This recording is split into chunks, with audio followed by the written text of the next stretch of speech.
Good morning, traders. It is 10 minutes till 9 a.m. Eastern Time on Tuesday, December 3rd. So, looking ahead at what's on the deck today, the title of my video is JOLTS today, JP tomorrow. We have JOLTS at 10.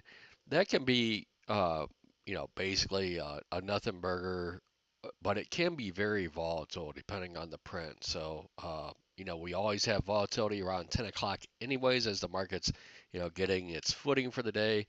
But depending on this print, it can be a tone changer. So be aware of that print, and it could be outsized moves. So this is one that it's best to be flat before the print, and then re-engage the market, a few minutes after it comes out. So as we look at the rest of the week, right, we have JP tomorrow at 1:45 p.m. Eastern time. That is going to be the main event for the week, other than non-farm payroll. And non-farm payroll is generally just a price reset, right? It's usually not a trending day. Um, so we'll see if we get that. Your major volatility event this week should be what the algos, Powell, and especially if we can continue to stay high and tight up here, right? We're coiling up. I don't care what kind of oscillator indicator you look at. Right now, we're are coiled up here on these highs. So as we look back at yesterday, uh, you can see that the Russell continued to stay below its XS&A line from Friday. You've got the Dow that came down and then basically, flattened out right on value area low for the day. And then you've got the ES that was, ripped in between that and the Nasdaq. The Nasdaq was very technical yesterday, right? It took a spike up, and I mentioned yesterday in my trade plan video that this 21,140 area would be the decision point for the day. And it wasted no time, went right up there, um, and then decided to use that as support. It come back and checked back into it, you know, um, 40 minutes after it pierced it the first time, and just made minor progress up for today. So you got that flag. So that 21,140 ish area is still really what I'm watching for. A break and liquidation, to be honest with you, and to see if we can, make traction back towards this 20,900 area to 800. So that's the I still think that's your main support resistance area for the day. If we look at what that did to structure, you've still got that area at that 21,140 that I mentioned, and then you've got excess and A for the Dow at 44,973, and you've still got that XS&A from Friday that we're going to keep on the books for the Russell at 24.52 half, right in there. So as we look at positioning real quick, uh, again, it is high and tight as well. The Qs closed yesterday at 515.29. We're trading 515.11, so basically unchanged. Right here, just a smidgen above this 515. You can see 516 is where we run out of agreement between the bears and the bulls for the day. So you need to, press up towards that 520, and 520 should be your basically your resistance for the week so far until we get something changing. But right now you have to consider that would be your resistance for the week. Um, and then as we look at the SPY closed at 603.63. We're trading 603.85, so 20 cents, 22 cents above that right now. So we're still between that 600 and 605 level that we were at yesterday. We're a little bit closer to 605. And you can see for the week, 605 should be considered your resistance above until proven otherwise. Looking at the cash market real quick, you've got the close was at 6,047. Futures are basically flat overnight. So right around this, just a smidgen under this 60.50 level is where the cash session closed yesterday. There's really not a lot to put your hat on for the cash market this week at this point in time, other than 6,000 is your major pivot and should be your major support. We'll have to see if that continues to hold or not as we progress through the week.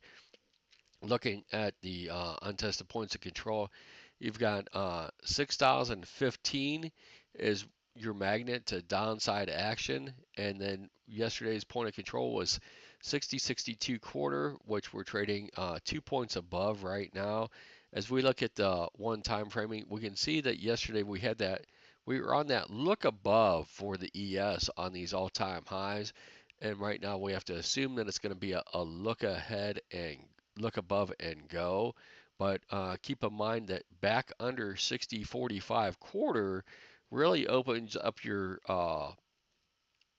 books to even potentially test down to uh, 60.16 to 6,000. And then looking at the NASDAQ, right, it had this all-time high on this contract, the December contract, back in on July 11th, right, we modestly and meagerly got a little bit above there, 200 points above there, but really had no traction, no follow through, no expansion. We had expansion to get there, but no expansion past there. We had our little liquidation, technical liquidation break, and then went right back up into that area again, and that's where we find ourselves. So, uh, in my opinion, you need for this look above and go to take place, you need the Nasdaq to get up above this 21,300 basically to 350, and you need it to also get in that look above and pierce over this. Until that happens, there's a strong possibility that we're just back up to the top of the range once again. So I think today will be a little bit of an interesting session. Obviously, tomorrow afternoon with Powell will either be, I think, getting above here tomorrow afternoon by the close and, continuing to do something, or as normal price action would have it, you're going to get either a false break or a false look and some rigmarole with his. I think the Agos should have a little bit of a party, and that might be their party day for the week, other than the price reset on Friday. So looking at the overnight action, we only have 10 points for the ES. That's a dollar on the SPY. And that overnight high was right at yesterday's bell high, so really nothing to write your head on. We can see that we've got single prints left from Friday's session or Thursday's right below there, and then going all the way back down to that 60-30 level. So these are definitely on the table with normal price action. You're only talking about 30 points, and remember, we're as we looked at positioning, we are closer to uh, the top of the range. Risk to reward wise, we are, you know, there's only a little bit of room to the upside for these indexes, unless positioning really starts changing, and there's a lot more room to the downside. So the risk is asymmetrical to the downside, but it doesn't mean that we can't continue to uh, hold high and tight for the catalyst that is either going to be probably today at 10 o'clock, that's going to shake things up a little bit, or tomorrow at 1:45 p.m. So what I'm going to really be watching is I want to watch the price action today at 10 o'clock to see if that can shake things loose. And it would be, to be honest with you, I think we could build in a balance zone over the last several days if we take out yesterday's lows.